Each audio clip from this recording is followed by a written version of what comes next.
Now, as part of this program, in my last video, that is video number 11, we had learned Ayodhya verdict. In this particular video, that is video number 12, we are going to discuss an important topic called human rights.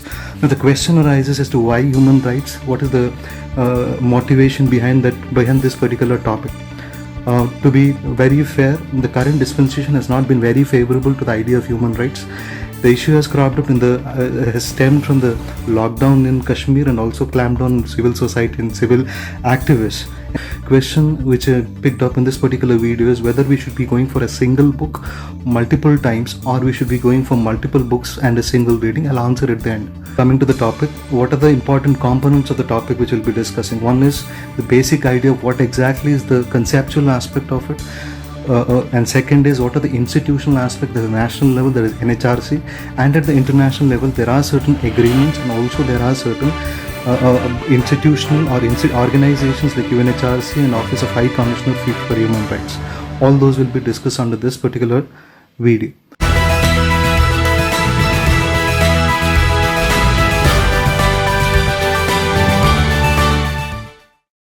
Hello everyone. Welcome to Manifest IAS and you're watching Current Jots. This is the crispest one can get. And I am Manjunath, Faculty for Polity at Manifest. Current Jots is a free online initiative which we started on April 1st to provide uninterrupted academic services to UPSC aspirants in the time of lockdown.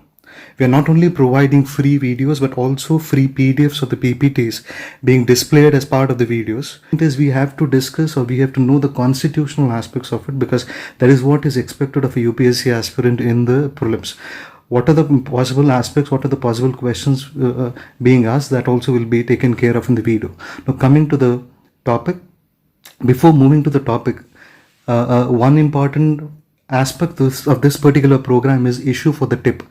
That is, there are certain mind-boggling questions that stem in the mind of in the brains of UPSC aspirants regarding the strategy, because there are multiple number of strategies in order to and multiple number of advices given to UPSC aspirants which make them confused or which confuse them. So I'll be picking up curious questions like this and I'll be answering them at the end. One such question which I picked up in this particular video is whether we should be going for a single book multiple times or we should be going for multiple books and a single reading. I'll answer at the end. Also, if you feel that there are certain queries which you need to get an expert advice, you can also ask those questions in the comment section. Other than that, if you feel that certain things are personal and you like to keep your questions personal, you can also write to me by mailing me. My email ID is manjunath.manifestias@gmail.com. That is manjunath.manifestias@gmail.com. Subscribe now and press the bell icon. Never miss an update. Now, coming to the first component or the first subtopic of it, what is human right? When you see the word right, why conceptual topic has been picked? Because these days there are many questions asked with respect to ideas like what is law, what is liberty, what is judicial review, etc. So keeping that in mind, this particular idea has been picked up. So when you say right, right means an entitlement. Right is a conception or is an outcome of the democratic structure. It is an outcome outcome of Renaissance. Prior to that, their rights did not exist. There were privileges enjoyed by certain specific upper classes. When you say right is an entitlement, it's not a charity given to you. It is your entitlement on a specific condition. There is every right which you enjoy, there is a certain specific condition. For example, if you have to enjoy certain fundamental rights like 15, 16, 19, 29 and 30 articles, those rights you have to be a citizen. So being a citizen of India is a condition on the basis of which you are giving these particular rights. So similarly, human rights are those rights given on the condition of being a human being. That is, they're integral to the personality of a human being. And irrespective of one thing which you have to notice or attribute of this particular right is that they are regardless of race, sex, nationality, ethnicity, religion, etc. So what do you understand with this? This shows that they are universal in nature. You don't require require a state to say that you have a human right. It is integral to the personality. So note this point, that it is irrespective of the existence of the state, human rights exist. State does not play a role in its recognition. State may recognize them, but even if it does not, they still do exist. They don't require a state or a legal framework for their existence. So it is in this context that refugees fight because on the basis of human rights. Stateless persons fight on the basis of human rights because they do not form part of any particular state. Now, in the recent context, if you have to give a very pertinent example of what constitutes a human right, is right to privacy, which was recognized in Puttaswamy case, where it was said, Justice Chandrachud very clearly said that it is integral to the personality of an individual. Constitution is not guaranteed. Constitution is just guaranteeing it. It is already there in human beings. So with this, we move to the next aspect of this particular topic, that is institutional aspect in India. India also, it's established in the constitution, there are rights given, but at the same time there is an institutional aspect or an institution particularly to protect these rights. So NHRC is an institution constituted in 1993. You have to note that it is a statutory body because it is established under a specific act called Protection of Human Rights Act 1993. Now the question arises as to why only in 1993, why not in 1948? There are certain international reasons for this existence. For example, one is Paris Principles in 1991 adopted by UN in 1993, but at the same time, due to the end of Cold War, there were many countries, due to the end of Cold War, many new issues came up. Countries got the opportunity, and also there was when Cold War ended, politics aside, people started focusing on certain pertinent issues like climate change, environment, gender, human rights, etc. So that is why you see that it is in 1992 only that there is an Earth Summit. In 1995 only there is a Beijing Conference on Women. So similarly, in 1991 you have Paris Principle. In 1993 you have World Conference on Human Rights in Vienna, which we'll look at it later. So based on this, India also adopted this framework, had an institution called a statutory body called NHRC. Now moving to the important part of this institution is structure of this particular commission. Now why structure composition is important? Because under the new act, an amendment has been passed just prior to the revocation of Article 370. It has altered the structure composition of this commission. So you need to know the original structure and what has been changed now. With respect to the composition of it, it is headed by a chairperson. The chairperson is retired CJI. And there are 4 members. Out of 4 members, 2 are judicial members, 2 are experts. So it is quasi-judicial in nature in terms of its composition. So 2 judicial members, out of 2 judicial members, one is a judge of the Supreme Court, retired or serving. The other is a CJI of a High Court, retired or serving. The other 2 expert members are experts in human rights, a total 4. Who are they appointed by? They are appointed by the president, or they are appointed by the president, and at the SHRC they are appointed by the governor. Now with respect to their term is 5 years, 70 years, and how is the appointment done? It is done by the recommendation of a high-powered committee. This high-powered committee has certain members. Those members you should be knowing. It is not part of PPT. I'll just list it out for you. It is there in Lakshmikant as well. So what were the members? It is headed by the Prime Minister. There is Home Ministers, leaders of opposition of both the houses, and there is Speaker of Lok Sabha and Deputy Chairman of Rajya Sabha. So total 6 members. These recommend the names and the President appoints them. Now, what are the functions and powers of NHRC? There are no specific, in order to remember, for prelims there is no specific function as such, but what you have to remember is they are recommendatory in nature. They work in the field of human rights. They can cooperate with NGOs. They also can visit jails, etc. By Amendment Act 2006, they can visit any jail now, even without the prior consent of the state government now. So after the 2006 Act, which amended the 1993 Act. Next, now with respect to what are its, in terms of functioning as a power, it functions as a civil court, which is very important. So civil court means what? It has certain specific powers. It can summon people, it can collect evidences on an affidavit, it also examines them an oath at requisition of a document from any particular court, etc. But what you have to also remember is, this point has not been mentioned here. Just remember this point. This is very important. NHRC summons, if they are violated, there is a penalizing power for NHRC. But in case of other bodies like NCW, NCM, etc., they do not have any penalizing power.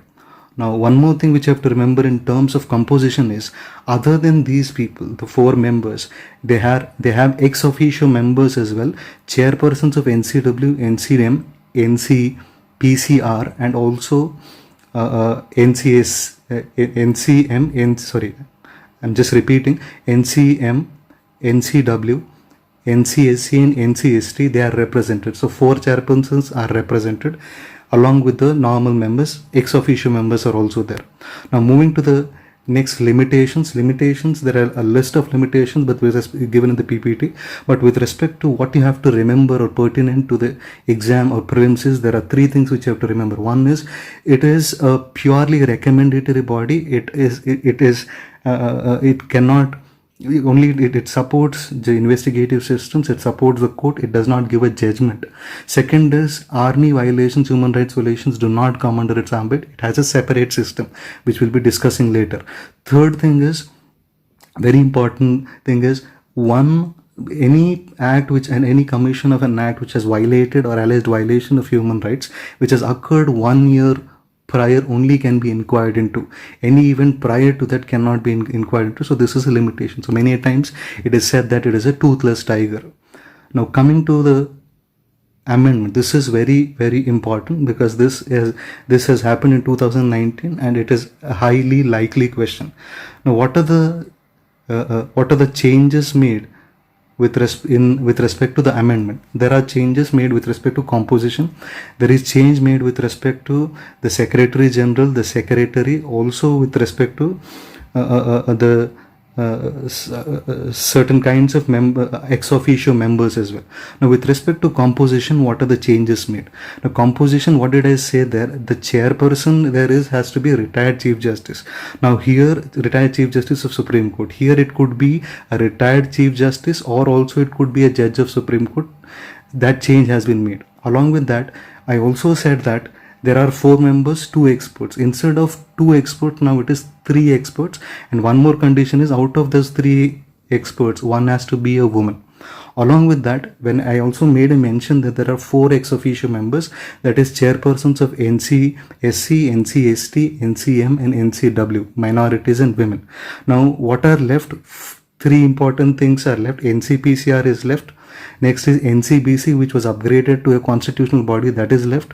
And the Chief Commissioner for Persons with Disabilities is left. So all these are given representation, that is NCBC chairperson, NCPCR, and also Disabilities Commissioner is also represented. To total, you have 7 ex officio members now. Now moving to the next change which has been made, chairpersons of SHRC has also been changed. Now, with respect to chairpersons of NHRC, I clearly said that it has to be the Chief Justice of a Chief Justice of Supreme Court, retired, or it could be the Judge of a Supreme Court. Here it was Chief Justice of a High Court earlier. Now it has also added one more thing, a Judge of High Court can also be. Now what was the term which I said there earlier? Originally it was 5 or 70 years.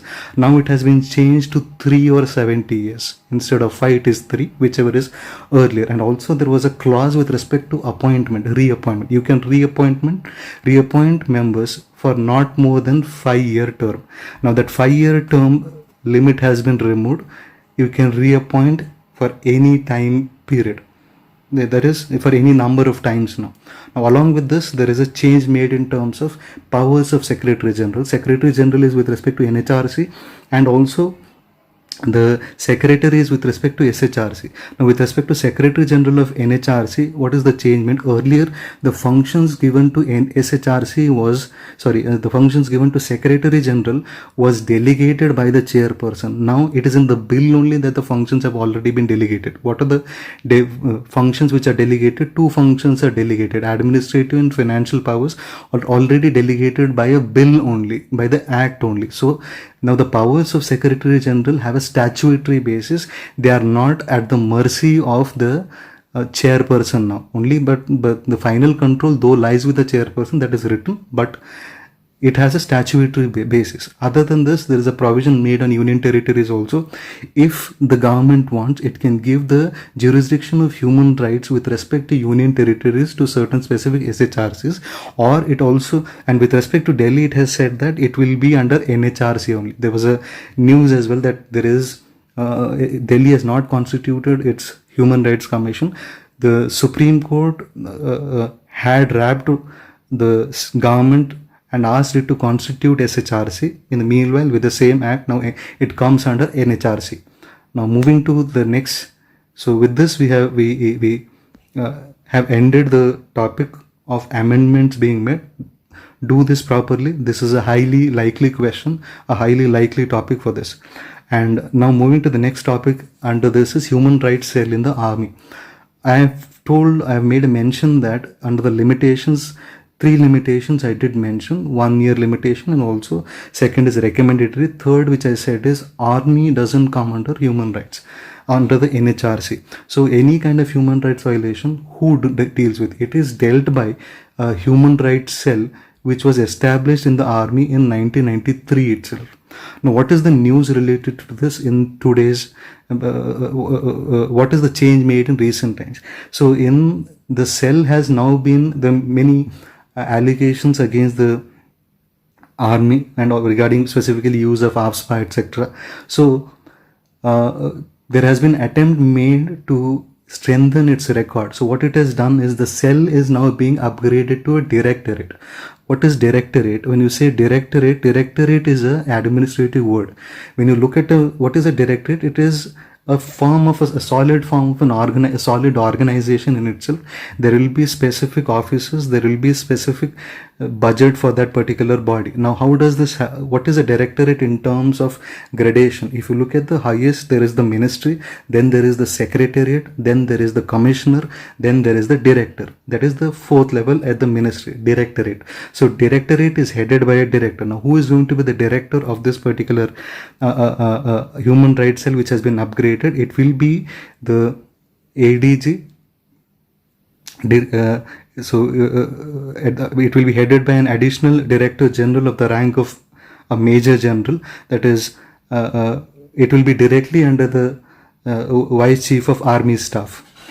And other than this, in order to conduct or in order to strengthen its investigation expertise, it will also recruit on deputation police of the rank of a police officer of SP or SSP rank. So with this, they could ask you questions because it is there in current affairs, whether or how does army regulate in terms of its, or how does army deal with human rights issues. Now next is, there's one more issue in terms of reorganization of the army, that is special vigilance cell. One cell which has been upgraded is human rights cell. A new vigilance cell has been created called the special vigilance cell. Now earlier, vigilance under the army was department wise. There was no single point of interface. Now what has been done, there is a single point of interface which is being created. It will be headed by the chief of army staff, and the additional director general, that's the vigilance director, will be placed directly under him. And under this vigilance cell, the representation will be given to all the 3 wings at the level of colonel level officers. So with this, we end the topic of army. Moving to the next important topic is the international aspects of human rights. Now in international aspect, there are 3 things which you should be knowing: UDHR, second is UNHRC, third is Office of High Commissioner for Refugees. UDHR is the first legal attempt, or the first attempt to legalize or give a legal basis for human rights. It was adopted in 1948 and in Paris, and it basically is a charter of 30 rights, and out of the 30 rights, 1 to 20, that is out of the 30 rights, 1 to 20 1 to 21 they are related to the civil and the political rights. Now with respect to from 22 to 28, 22 to 26, they are related to economic rights. 27th is a cultural right. So there is civil and political, there is economic, there is cultural rights. And 28th is related to international political order.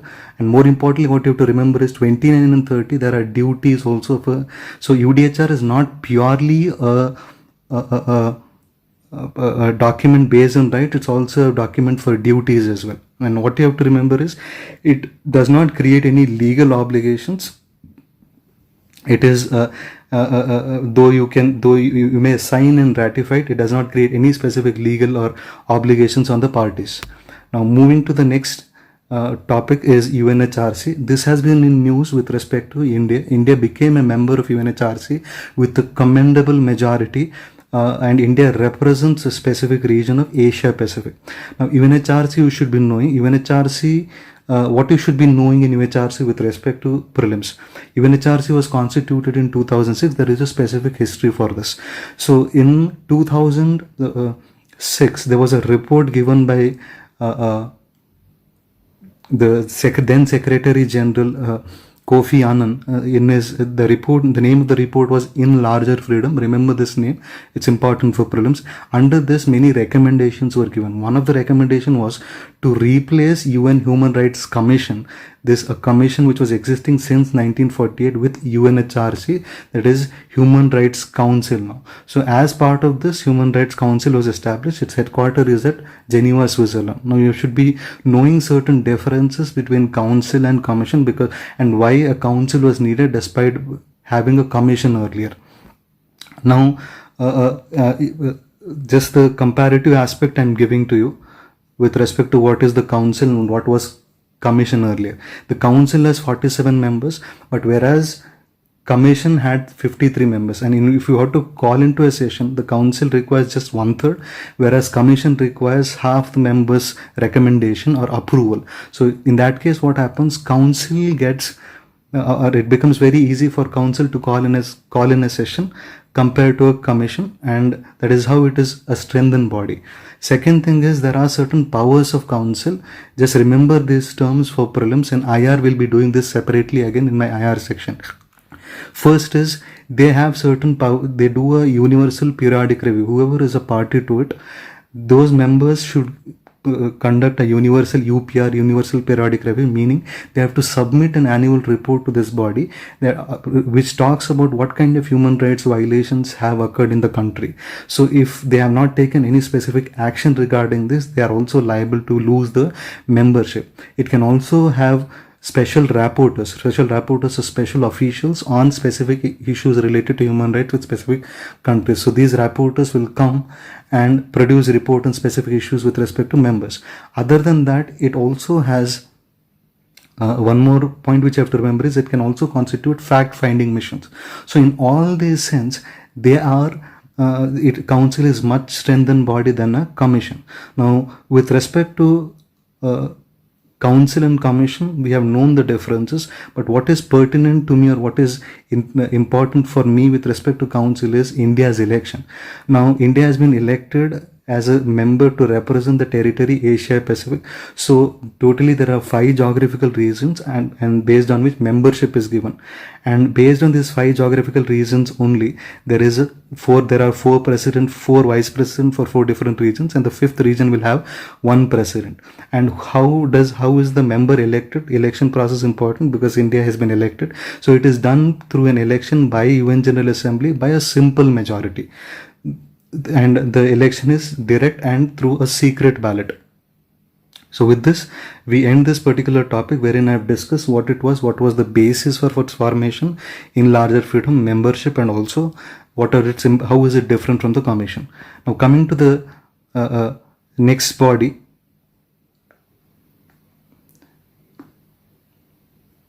is Office of High Commissioner for Human Rights.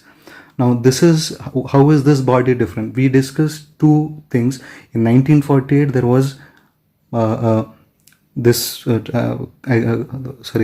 UDHR, which was adopted, Universal Declaration of Human Rights. Now, in 2006, there was UN Human Rights Council, and this is a body. This is a department which was established in 1993. So what is the reason for it being adopted in 1993? So in terms, when you consider the history of human rights, this is the history. So first is 1948 UDHR. After in 1991 Paris Principles, by which India passed an act called Protection of Human Rights. And in 1993, I told you, there is a World Conference in Human Rights. This conference is very, very important. And I told you, it is because at the end of Cold War, people start showing importance to certain ideas like human rights. So this happened in Vienna, and there was an outcome of this called Vienna document, or this is called Platform for Action at Vienna. Now this platform for action provides the basis for establishment of this particular office called OHCHR. Now why was this in news? This was in news because this produced certain reports in Jammu and Kashmir in India, the reports related to human rights violations in Jammu and Kashmir. It is then India showed its recalcitrance and also showed it denied acceptance of these reports, or the legal basis for these reports, or any moral basis for these reports. Now, so this body becomes important. We have understood where it, how was it formed, and in what case, in what sense, in what was the history of it, what is the basis for it, and what now you should know what is where exactly does it lie. It is a secretariat. It is part of the secretariat of UN. When you look at UN organs are there. So UN secretariat, it is a department, and it is it closely works with UN and other UN system and UN agencies. Now, what is the relation between this body and UNHRC, which was established in 2006? So the relation is what? This body provides secretariat services to Human Rights Council, which is located in Geneva, Switzerland. So this is the relation. So now you've got a clear picture of three important things in international arena with respect to human rights. One is Universal Declaration of Human Rights. Second is Office of High Commissioner for Refugees 1993, the basis of which was in Vienna Declaration. And the recent one is Human Rights Council 2006. Now moving to the next aspect, the objectives of OHCHR is basically to implement all the covenants which have been agreed till date, maybe 1948, maybe 1993 Platform for Action of Vienna, etc. So generally it coordinates with UN system, it coordinates with UN Human Rights Council, and it has a very broad mandate. You can just go through all this. Those are very general points. Pertinent points or specifically related points I've already discussed. Now, with this, I end the topic wherein I have discussed a whole range of topics which were there in current. Now, one important aspect of this program is also questions related to the topic which I have discussed. These are the two questions which are pinned in the comment section. I'll read out the questions for you. Which of the following statements about human rights is or are correct? Human rights need no legal instrument for their claim. They can be individualistic or collective in nature. Select the correct answer using the quotes below. And also there is a second question. Arrange the following in the chronological order according to the year of their formation or agreement. So UDHR, Office of High Commissioner for Human Rights, UN Human Rights Council. If you watch this video keenly, you can easily answer them. Test yourself. And also now coming to the last part of this is the issue which I raised in the beginning regarding the tip. The issue which I raised is whether it is an efficient method to read one book, or you should be reading multiple books single time. Now the question arises as to why do you need multiple books in the first place? You need multiple books precisely because today the kind of questions which are being asked and the level of difficulty, it is increasing, the competition is increasing, so multiple number of books. Also, a single book usually doesn't address all the syllabus or the entire aspects of a particular topic. So you need to go for multiple books. But multiple books means what? I mean, what is the exact number, etc. and all. Now, with respect to when I say multiple books, it also depends on the time when you are studying. When you look at if it is the time now, I don't think so multiple books studying is feasible at all. You should not be going for multiple books. But instead of if it was the time which you started 1 year ago, maybe more than a book, one book would help you. So in that case, you could go for 1 or 2 books, or keep one book as a base and start surfing on it. Now, what is the best thing which you have to do at present when prelims is just 2 months prelims is just 2 months in the offing? So in this case, what you could do is read Lakshmikant thoroughly. Second thing is, there are any if there are any specific particular topics which are there in news, you can just go for reverse engineering, that is, go for researching on net. Along with this, we are doing a series of videos with respect to polity. 20 videos are there. You can watch these videos and most of the topics will be covered there. So at present, if I have to give a final word, stick to one specific book, that is Lakshmikant, and those are part of manifest. You can just stick to the notes which have been done in the class. Now others just can rely on Lakshmikant, and along with these videos, this would suffice fairly. So with this, on this note, I end this video. And also, before this, a small announcement regarding what is going to come up next. That is, in the next video, I'll be discussing, that is video 13, we'll be discussing a topic called federalism. That is why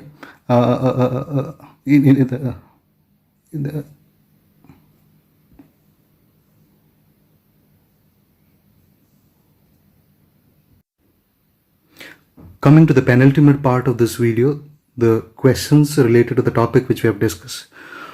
I have asked 2 questions. One question, the first question is related to the human rights, the conceptual part of the human rights, which we have discussed at the very outset. So whether human rights have a legal basis, one statement says that, whether they're individual or collective in nature. The second question is related to the chronology of international developments related to human rights. UDHR, when it was it agreed to, UNHRC, when was it formed, OHCHR, when was it formed, established, etc. So these questions have also been pinned in the comment section. Do let me know the answers for these questions in the comment section. Test yourself so that you can judge as to how much of the video you have understood. Now, the final part of this video, the final part of the lecture, is related to the issue which I have raised regarding the regarding the preparation for UPSC for prelims. Now, the question which I have raised is whether it is efficient method to read one book many times or multiple books single time. Now, the exact answer somewhere lies in between, and it also depends on the time period as well. Now, if it had been a time a year ago before prelims, a year before prelims, then I think you should have gone for more than one book, not like 5 or 6, at least 2 books, wherein, because a particular book will not be sufficient to complete your entire syllabus, because no book with any particular section, maybe polity itself, Lakshmikant completely doesn't address all the aspects or syllabus of UPSC, and we have clearly seen it in 2018 and 19 paper. So in that sense, more than one book is good. But at this juncture, at this critical juncture where prelims is just 2 months away, you clearly have to take the call of a single book, master that entire book, because it is about multiple revisions. Revisions may feel boring, but that is where your strength lies, because you have to recall. So rather than chasing those 1 or 2 questions which are tangential in nature, focus on those 8 or 9 questions which are those are the low hanging fruits for you. So final word on this, one book multiple times, but what will you be doing for the tangential issues and also current affairs? With respect to tangential issues, we are doing a spree of 20 videos on polity. You can just watch them, and also taking leads from them, you can research as well. So it will be a holistic preparation for you with these 20 videos. You can clearly rely on them.